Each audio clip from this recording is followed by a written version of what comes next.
اے ایمان والو، اللہ نے جو تم پر احسان کیا ہے اس کو یاد کرو۔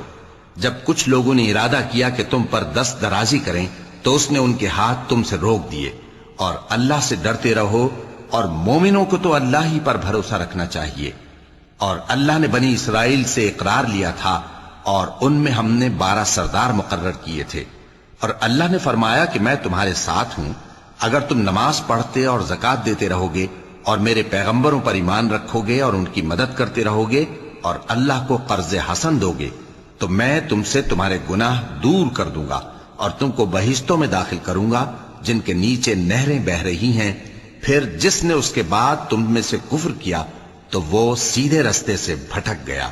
پس ان لوگوں کے عہد توڑ دینے کے سبب ہم نے ان پر لعنت کی اور ان کے دلوں کو سخت کر دیا۔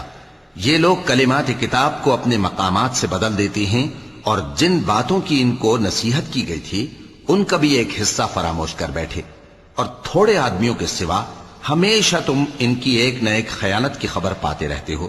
سو انہیں معاف رکھو اور ان سے درگزر کرو۔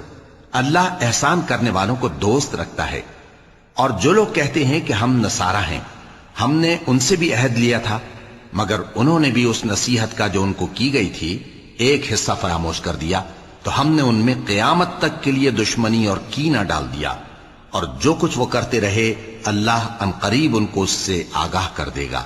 اے اہل کتاب، تمہارے پاس ہمارے پیغمبر آخر الزماں آ گئے ہیں کہ جو کچھ تم کتاب الہی میں سے چھپاتے تھے وہ اس میں سے بہت کچھ تمہیں کھول کھول کر بتا دیتی ہیں اور تمہارے بہت سے قصور معاف کر دیتی ہیں۔